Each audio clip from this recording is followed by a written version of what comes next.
கிறிஸ்துவுக்குள் அன்பான கர்த்தருடைய பிள்ளைகளே, இன்றைய வேத வசனமும் ஜெபமும் பிரசங்கியின் புஸ்தகம் 10ஆம் அதிகாரம் 4ஆம் வசனம்.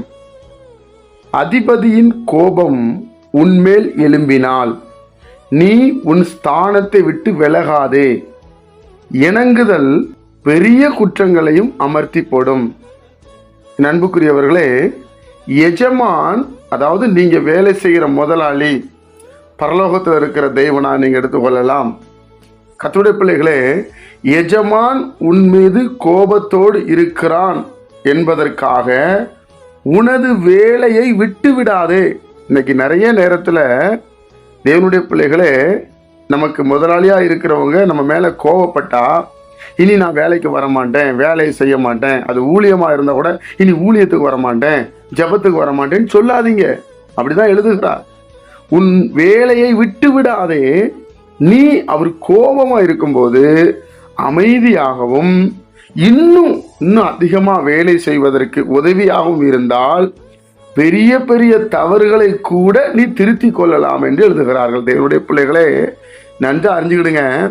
முதலாளியோ குடும்பத்துல இல்லைன்னா குடும்பத்தின் தலைவரோ ஏதோ ஒன்று சொல்லும்போது கர்த்தருடைய பிள்ளைகள் இது எனக்கு வேண்டாம் என்று தூக்கி அடிக்கிறதும் பொருட்களை தூக்கி எறிவதும் அந்த மாதிரி ஒரு சுவாபம் இருந்தால் இன்றைக்கே மாற்றிக்கொள்ளுங்கள். பிரியமான தேவனுடைய ஜனமே, தேவன் நமக்கு ஒன்றையும் கொடுக்கிறார்.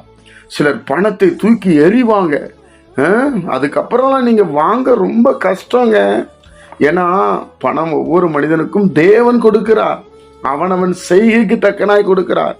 சிலர் சாப்பாட்டை தூக்கி அடிப்பார்கள், அதுக்கப்புறம் சாப்பாட்டுக்கு கஷ்டப்படுவாங்க. சிலர் பிள்ளைகளை ரொம்ப துர்ச்சமா பேசுவாங்க, தேவையில்லாத வார்த்தையில பேசி காயப்படுத்துவாங்க. அண்ணன் பிள்ளையா இருக்கட்டும், அக்கா பிள்ளையா இருக்கட்டும், அதை நீங்க அன்பு கூறும்போது தான் உங்க பிள்ளைகள் உங்களுக்கு அன்பா இருப்பாங்க. தேவனுடைய பிள்ளைகளே, எவ்வளவு அழகா எழுதுகிறார்.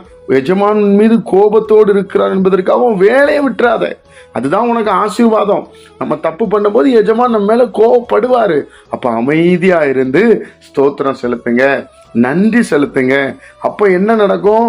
நீங்க அமைதியா இருக்கும்போது நீங்க ஒருவேளை இதுக்கு முன்னாடி பெரிய தவறு செய்திருந்தாலும் அந்த தவறுகளும் மன்னிக்க கூடும், மறக்க கூடும். தேவனுடைய பிள்ளைகளை, இது வேதத்தினுடைய ஆலோசனை. பிரசங்கி ஞானி சாலமோன் ஞானி பரிசுத்த ஆவியின் மூலமாய் கொடுக்கிறார். அப்போ எஜமான் உங்க மீது கோபத்தோடு இருக்கிறார் என்றால் நீங்கள் வேலையை அசட்டையாய் விட்டு விட்டு போகிற சுவாபம் இருக்கக்கூடாது. அதிலே நின்று ஏசப்பா ஏசப்பா ஏசப்பா நீர் கொடுத்த வேலை என்று நாம் உண்மையாய் செய்ய வேண்டும். உலக பிரகாரமான எஜமானும் நம்மை நினைப்பார், வானத்தில் பூமியில் இருக்கிற எஜமானும் நம்மை நினைப்பார். ஜெபிப்போமா?